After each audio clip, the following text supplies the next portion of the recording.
I used to live in a small rental house just outside Eugene, Oregon. Close enough to town, but surrounded by woods and thick trees. The kind of place that's peaceful during the day and unsettlingly quiet at night. I had just moved in that spring. It was my first time living completely alone.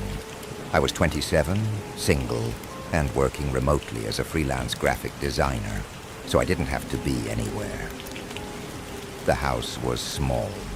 1 bedroom, 1 bathroom, but the windows overlooked a mossy yard, and there was this huge pine tree right outside my bedroom window that gave the place character. The thing about living alone in the woods is that you start to notice every little noise. You tell yourself it's the wind, or a raccoon, or branches creaking. You get used to it until something shifts, and then you realize when something isn't normal. This happened in early October, around 1:30 in the morning. I had fallen asleep watching a rain ambiance video on YouTube, the kind with crackling thunder and steady rainfall. I usually left it on with a timer, but that night, I guess I forgot to set it. I woke up to the sound of rain, but also something else. A slow, deliberate tapping. At first I thought it was just part of the video, but then I realized the sound wasn't coming from my laptop speakers. It was coming from my window, the one just to the left of my bed. I laid there, completely still, trying to convince myself it was water dripping from the branches above. But the tapping wasn't random. It was rhythmic, like someone was gently tapping a single finger against the glass. Tap, tap, tap. I sat up slowly and reached over to pause the video, and the second I did, the tapping stopped. Silence. I waited. My eyes had adjusted to the dark, and I could just barely make out the curtain swaying slightly. That window didn't have blinds, just a thin gray curtain I'd been meaning to replace. My heart was starting to pound, but I told myself again, maybe it was wind. Maybe it was an animal. I didn't get up. I laid back down, grabbed my phone, and turned on the flashlight for a split second to check the time. 1:41 a.m., and then, just when I started to settle back down, tap, tap, tap. Slower this time, more deliberate. I froze. I knew someone, or something, was right on the other side of that curtain. I didn't want to look. I had this tight, sinking feeling in my chest, like I already knew what I'd see. But doing nothing felt worse. So I sat up, grabbed my phone, and slowly aimed the flashlight toward the curtain. My hand was shaking. The light hit the fabric and illuminated just the outline of the window. I couldn't see through it, but I could see something behind it. A silhouette. Someone was standing right there. I froze. My breath caught in my throat. The figure wasn't moving, just standing perfectly still. No breathing, no swaying, just there. I don't know how long I stared, but after a few seconds, the silhouette stepped away, vanishing into the dark. I didn't sleep the rest of that night. I sat up in bed, gripping the small knife I kept in my nightstand drawer, and stared at the window until the sun started to come up. As soon as it was light out, I went outside to check.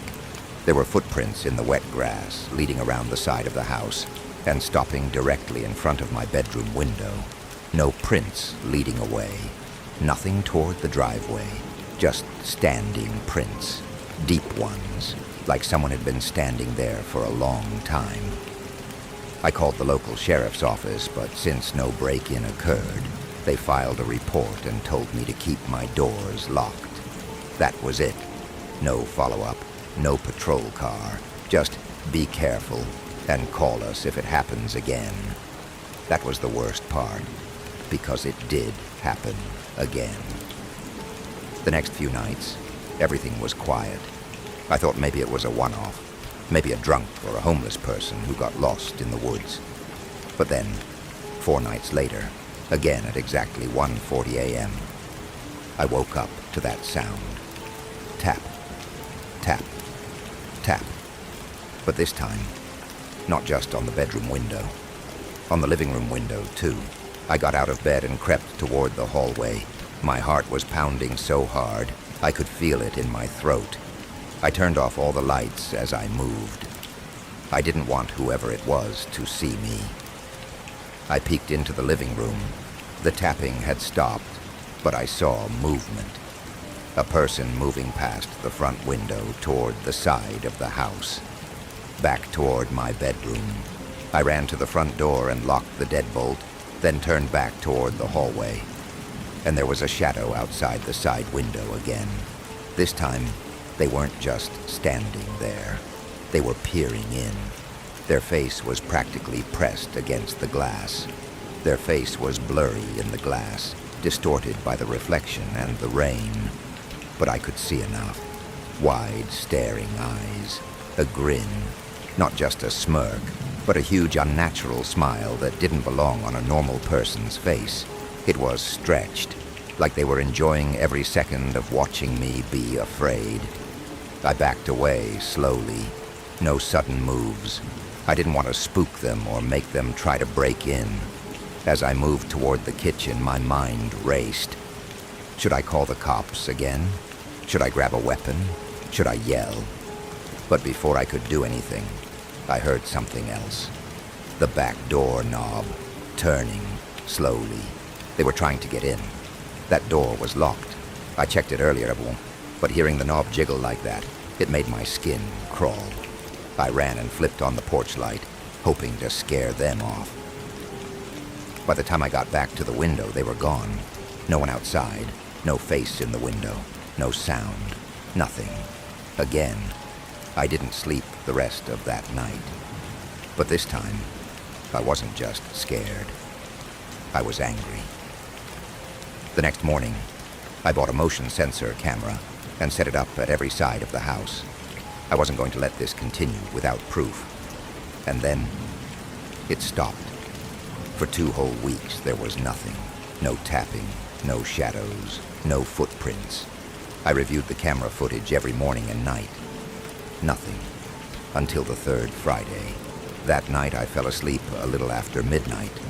Around 1:30 a.m., I heard a loud thud on the back porch. I jumped out of bed, grabbed my phone, and opened the live camera feed.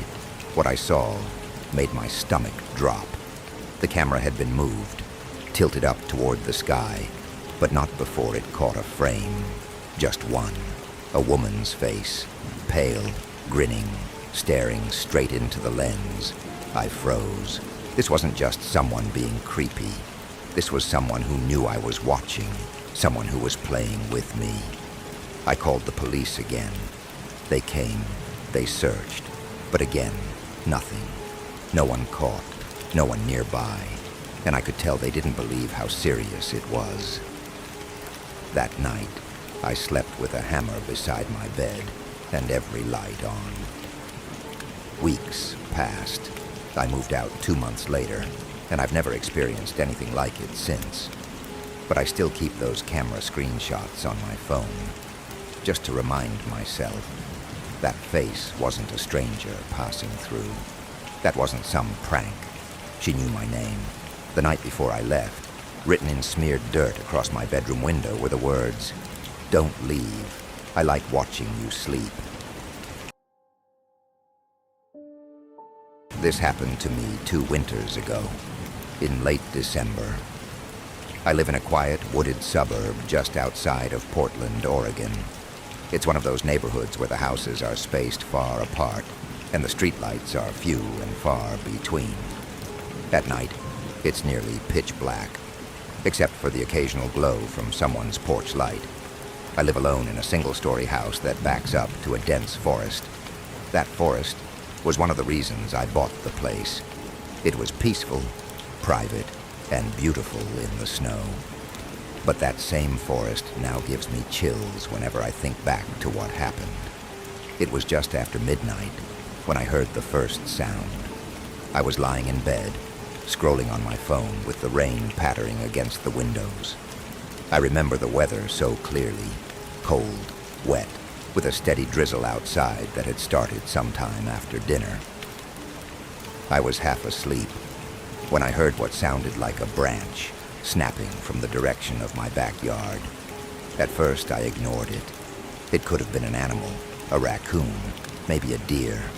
We get both around here all the time. But then I heard footsteps. They weren't heavy, but they were distinct. Wet shoes squishing softly against the dead leaves and grass. I sat up slowly, muting my phone and listening harder. There it was again. Crunch, squish, crunch. Slow, steady steps, like someone deliberately trying to stay quiet. My bedroom window faces the backyard, but I kept the curtains closed most nights. Still, there was this thin sliver between the panels, and I leaned toward it, heart starting to race. At first, I didn't see anything. Then lightning briefly lit up the yard, and I swear to God, I saw a figure standing near the tree line, motionless, drenched, just staring at the house. It was too fast to make out any details, but it was enough to make me freeze. I kept staring, hoping it was just my imagination, or some shadow cast by the lightning. But when another flash hit a few seconds later, he was closer. I scrambled away from the window, nearly tripping over my nightstand. My heart was pounding in my throat. Whoever that was, they weren't supposed to be here. I grabbed my phone with trembling hands and turned off the flashlight, just in case I accidentally triggered it. I didn't want whoever was out there knowing I was awake, or worse, watching him. My heart was thudding so loud I was convinced he could hear it from outside. I crawled toward the other window, the one that looks toward the side of the house, keeping my head low and away from direct view. I pulled the curtain back just enough to peek. Nothing. Just the rain falling in sheets under the dim porch light. The woods were a black wall beyond that, completely still. But I knew what I saw. There was someone back there, and he wasn't just passing through. He was watching the house. I considered calling the police, but what would I even say? Hey, I think someone might be standing in my backyard. I didn't even get a good look. Still, something in my gut screamed this wasn't normal. This wasn't someone just cutting through my yard. This guy wanted to be seen, and that scared me more than anything. I crept back into the hallway and went for the kitchen, where I kept a small security monitor. A few months earlier, I had installed a single cheap camera above the back door, not expecting much, just peace of mind. I flipped the screen on. Static. Then, movement. There he was, standing halfway between the trees and my back patio. The grainy night vision turned him into a ghostly figure, tall, pale-faced, wearing some kind of soaked jacket. He wasn't walking. He was just standing, staring at the camera. His head was slightly tilted, like he was curious or amused. And then he smiled. I swear to you, this blurry white face smiled directly into the camera. I felt cold wash over my entire body. That was it. I grabbed my phone and dialed 911 with shaking fingers. 911, what's your emergency? There's a man in my backyard, I whispered, barely able to speak. He's just standing there, staring into my house. The operator asked for my address and said officers were on the way. Then I glanced back at the monitor, and he was gone. No movement, no footsteps, just the empty backyard, like he vanished into thin air. But the worst part, a few seconds later there was a knock at my front door. A soft, almost polite knock, 3 times. That knock. It didn't sound like someone in a panic or even someone trying to get my attention. It was calm, deliberate, like they knew I was terrified. I froze in the middle of the kitchen, unable to move. My mind raced. How did he get from the backyard to the front door so fast? Had he gone around the house?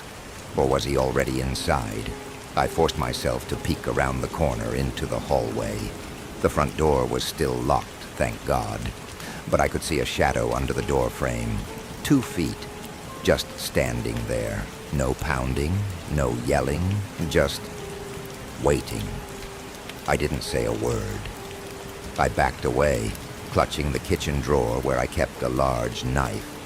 I didn't want to confront him, but I wasn't about to be caught off guard either. The operator was still on the phone. I whispered into the receiver, "He's at my front door now." She told me to stay put, to remain quiet, and that officers were minutes away. And then, another knock. 3 soft taps. This time, closer, louder, like he leaned his head near the door and did it slowly on purpose. It was psychological warfare. He was trying to mess with me, trying to see how long I'd hold out before cracking. I thought about yelling, telling him I was on the phone with the police, but something told me that's what he wanted, to hear my voice, to know exactly where I was. So I stayed quiet. The next minute felt like an eternity. The rain hitting the windows, my own breath in the dark, the silence on the other side of the door. And then, footsteps. I heard them walk off the porch, but not fast. Not like someone retreating. Slow, measured. I glanced back at the camera monitor. Nothing in the backyard. I tiptoed toward the front window and peeked through the edge of the blinds. And there he was, standing at the very edge of my front yard, just past the mailbox, still watching the house. Even from that distance, I could feel his eyes on me. Then, head tilt. That same subtle, eerie lean to one side. Just before the red and blue lights of the cop car turned the corner, his silhouette shifted, and he walked away into the darkness. By the time the officers pulled up, he was gone. No trace, no footprints, nothing. They did a sweep of the property, checked the woods, asked me questions, but it was like he'd evaporated. That night still haunts me, because I've got cameras now, motion sensors, better locks. But every time it rains, every time the wind rattles the windows and the shadows outside get long and strange, I find myself waiting, wondering if one day I'll hear those 3 soft knocks again. This happened during a weekend trip I took last October to a remote lakeside cabin in upstate New York. I wanted a break. No phones, no internet, just me, some books, and the sound of rain against the trees. The cabin was something I found on a rental site. It looked perfect in the pictures. A small A-frame tucked against a forest with a huge lake visible right from the back window. There were even some positive reviews from other solo travelers. When I got there, it was everything I hoped for, except lonelier than I expected. There were no other cabins nearby. The gravel road I took to get there ended about 50 feet behind the place. Beyond that, it was just forest and that lake, black and still, like a sheet of obsidian under the overcast sky. The first night, it rained hard. I stayed inside reading with a cup of tea, the fire crackling beside me. Everything felt cozy, peaceful. Even the creaking of the old wood felt like part of the charm. But sometime after midnight, I heard it. A soft, deliberate tapping. At first I thought it was the rain, a branch maybe. But this was different. It was rhythmic, like someone lightly knocking their knuckle on the glass. Tap, tap, tap.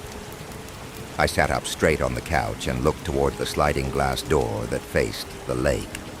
No one. The porch light was still on, but it only reached a few feet past the deck. Beyond that, total blackness. The trees were silhouettes. The lake was just void. I got up, walked toward the glass, and pressed my face near it. Nothing moved. I stayed like that for a while, listening. After a few minutes, I convinced myself it really was just the storm, and went back to the couch. But when I woke up the next morning and went outside to breathe the fresh air, I noticed something that stopped me cold. There were wet footprints on the wooden porch, barefoot ones, leading from the edge of the deck to the sliding glass door. And then They stopped. No prints going back. Like someone had come right up to the door and never left. I just stood there, staring at those footprints. They were real, fresh, wet, like whoever left them had come out of the lake or walked through the rain moments before stepping onto the deck. And then what? Stared through the glass while I slept. I told myself there had to be a rational explanation. Maybe an animal, maybe some weird trick of the rain. But the shape was too human. 5 toes, a visible arch, not something you'd mistake for a raccoon or deer. The rest of the day I tried to distract myself. I went hiking on one of the nearby trails, made some lunch, even took photos of the lake. But every time I glanced at the glass door, I remembered those prints and how they ended at my cabin, not away from it. That night, the storm returned, even harder this time. Thunder shook the walls, rain hammered the roof. Around 1 a.m. I was lying in bed in the upstairs loft, just staring at the ceiling, unable to sleep. And that's when I heard it again. Tap, tap, tap. This time, it was upstairs. I froze. The only upstairs window was the one near the foot of the bed, a triangular one that faced the trees.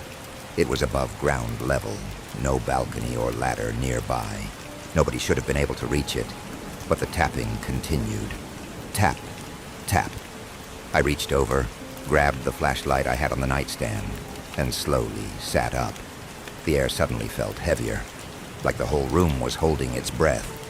I pointed the light toward the window and clicked it on. Nothing, but then lightning flashed. And for half a second, I saw her. A woman, pale, soaking wet, pressed against the glass from the outside. Her eyes were wide open, unblinking. Her mouth moved slowly, like she was saying something I couldn't hear through the storm. Her hair clung to her face, and her fingers were splayed on the window like she was trying to claw her way in. Then the light vanished, and she was gone. The flashlight shook in my hand. I couldn't move, couldn't even breathe. My eyes were locked on that window, waiting for her to come back, but all I saw was my own reflection trembling in the glass. Then, nothing. No tapping, no shadow, no sign that anyone had ever been there. But I knew what I saw. I spent the rest of the night downstairs, all the lights on, every door locked, clutching a fireplace poker, like that had somehow saved me if she came back. When the sun finally came up, I rushed outside. There was no trace of her, no footprints this time, no wet trail, just pine needles and puddles. Still, I packed up early and left 2 days ahead of schedule. I didn't care about the refund. I just wanted out of there. I told the owner everything. She listened carefully and said no one had ever reported anything like that before. But the way her voice trembled, I wasn't so sure. Before I left, I took one last look at the cabin from the driveway. That's when I noticed something. Upstairs, in that triangular window near the bed, the glass looked fogged up, but only in one spot, in the shape of a handprint, pressed flat from the inside. I haven't gone back since. I don't talk about it much. But sometimes when it's raining late at night and I'm lying in bed, I swear I can hear it again. Tap, tap, tap, like someone's at the window, still trying to get in.